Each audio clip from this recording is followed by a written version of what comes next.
How to pass the Red Seal Instrumentation and Control Technician 447-A exam, complete study guide.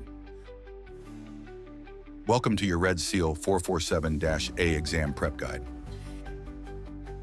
If you're pursuing your Red Seal certification as a licensed instrumentation and control technician 447-A in Canada, this guide will walk you through proven strategies to help you study effectively and step into that exam room with confidence. Achieving your Red Seal 447-A certification is more than just passing a test. It's your gateway to national recognition, advanced job roles, and career mobility across Canada's industrial sectors.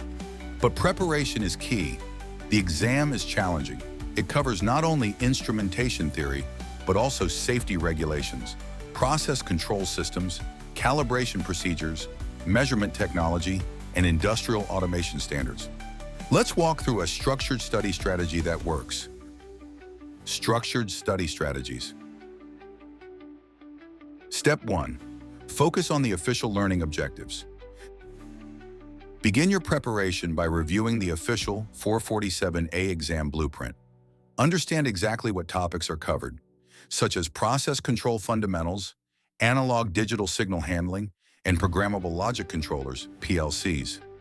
Break down each objective into smaller topics so you can track your progress and stay organized. Step 2. Build knowledge with trusted resources. Use official Red Seal instrumentation textbooks and reputable trade manuals. Build your foundation in sensor technology and signal conditioning, process variables, pressure, temperature, level, and flow, loop calibration techniques, control valves and actuators, analog and digital instrumentation, PLCs and industrial automation networks. Step 3. Reinforce concepts with visual learning. Instrumentation is a systems-based trade. Video demonstrations help bring theory to life. Watch content that explains loop tuning and PID control, PLC programming basics and ladder logic, 4 to 20 milliampere signal troubleshooting, smart instruments and HART communication, calibration using multimeters and process simulators. Visualizing these systems will improve your confidence and comprehension. Step 4. Practice with exam banks. Work through a full set of 447 practice questions with detailed explanations. This will help you test your readiness, spot your weak areas, learn how questions are structured, understand how theoretical knowledge applies in practical scenarios. Take multiple mock exams and review the questions you miss. That's where the learning happens. Step 5.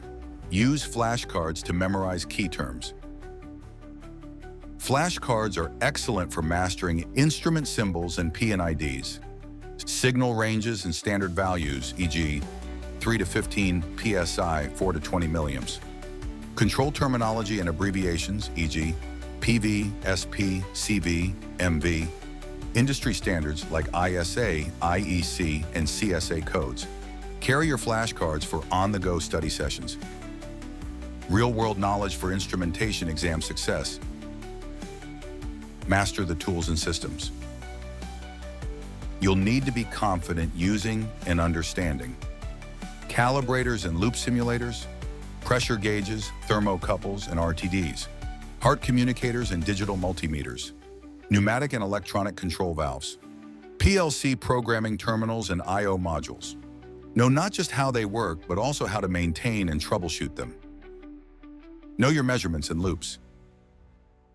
Expect detailed questions on measuring pressure, temperature, level, and flow, loop check procedures, signal tracing and troubleshooting, control loop dynamics, PID tuning and feedback systems. Understand the relationships between components in a control system. Interpret drawings and standards. A large portion of the exam involves interpreting process and instrumentation diagrams, some P&IDs, instrument loop diagrams and control schematics, standard ISA and IEC symbols, wiring diagrams for analog/digital instrumentation. Be ready to read and apply technical documentation quickly and accurately. Safety is always tested. You'll need fluency in lockout, Josh tagout procedures, working with hazardous materials, WHMIS, electrical and arc flash safety, confined space protocols, pressure and temperature hazard precautions. Expect safety questions to appear across different topics on the exam. Key terms and acronyms you must know. You should memorize and fully understand. PV, process variable. SP, set point. MV, manipulated variable. CV, controlled variable. PLC, programmable logic controller. HART, highway addressable remote transducer. DCS, distributed control system. PID, proportional integral derivative. WHMIS, workplace hazardous materials information system. CSA, Canadian Standards Association.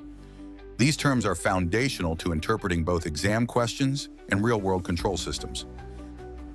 Stay disciplined and motivated. Here's how to maintain momentum and study effectively. Set a weekly goal and stick to a schedule. Mix readings, video content, flashcards, and practice questions. Tackle one topic at a time. Don't rely on last-minute cramming. Celebrate your small wins along the way. You've worked hard through your apprenticeship. Now it's time to sharpen that knowledge and improve your skills. Call to action. Study smarter with proven tools. Want to make the most of your study time? Visit CourseTreeLearning.com to access the complete Red Seal Instrumentation 447-A Exam Study Kit, including detailed learning objectives and study notes, hands-on video tutorials, a full bank of practice exam questions with explanations, printable flashcards to reinforce key concepts. Thousands of successful instrumentation and control technicians across Canada have used these tools to pass the Red Seal 447A exam and advance their careers. Final thoughts. The Red Seal Instrumentation and Control Technician 447-A exam is rigorous, but with a structured approach, the right resources, and consistent preparation, you'll be ready to succeed. Good luck, and get ready to earn your Red Seal 447A certification.